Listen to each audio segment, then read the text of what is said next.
Union budget 2025-26 पेश होने में अब बस कुछ ही समय बचे हैं। सरकार इस बजट में नए टैक्स रिजीम को बढ़ावा देने के लिए टैक्स पेयर्स को इंसेंटिव पेश कर सकती है। वहीं बजट 2024 में फाइनेंस मिनिस्टर निर्मला सीतारमण ने नई टैक्स रिजीम के तहत इनकम टैक्स स्लैब में कुछ जरूरी बदलाव किए ताकि ये टैक्स पेयर्स के लिए ज्यादा अट्रैक्टिव हो सके। साथ ही आने वाले 1 फरवरी को पेश होने वाले बजट से टैक्स पेयर्स को सरकार बहुत फायदा देने वाली है। तो चलिए आपको इस वीडियो में बताते हैं कि इस बजट में टैक्स पेयर्स के लिए सरकार क्या कुछ बदलाव कर सकती है।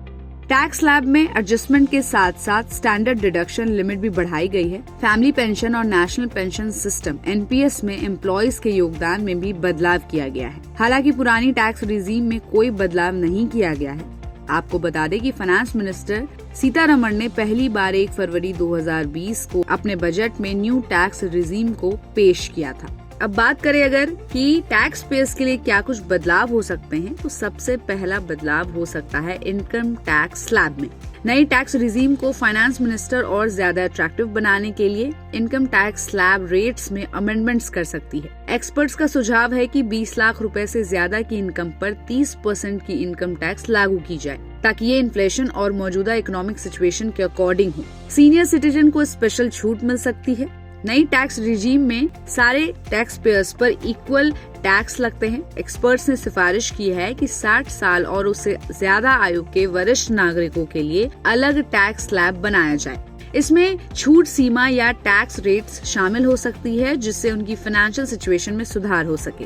अब आते हैं स्टैंडर्ड कटौती बढ़ाने की मांग। इनकम टैक्स की पुरानी रिजीम में स्टैंडर्ड कटौती 50,000 रूपए है और नई रिजीम में 75,000 रूपए है। एक्सपर्ट्स ने इसे बढ़ाकर 1 लाख रूपए करने की सलाह दी है। ये बदलाव सैलरी बेस्ड एम्प्लॉयज के लिए फायदेमंद साबित होगा। सोने पर इम्पोर्ट चार्जेस में भी बदलाव हो सकते हैं। सरकार बिजनेस लॉस को कंट्रोल करने के लिए सोने पर इम्पोर्ट चार्जेस बढ़ा सकती है। हाल ही में इम्पोर्ट चार्जेस को 15% से घटाकर 6% किया गया है। हालांकि इस बार इम्पोर्ट चार्जेस में बढ़ोतरी हो सकती है जिससे बिजनेस लॉस को कम करने में मदद मिलेगी। सेक्शन 80C के कटौती की लिमिट को भी बदला जा सकता है। सेक्शन 80C के तहत कटौती की लिमिट को 1.5 लाख रुपए से बढ़ाकर 3.5 लाख रुपए करने का सुझाव दिया गया है। इसके अलावा होम लोन के इंटरेस्ट के डिडक्शन को इस सेक्शन से अलग करने और हाई लिमिट देने की मांग की गई है। टैक्स रेवेन्यू की बात करें तो इसमें लगातार हो रहे इजाफे अप्रैल-नवंबर फाइनेंशियल ईयर 2025 के दौरान पर्सनल टैक्स कलेक्शन 25% बढ़कर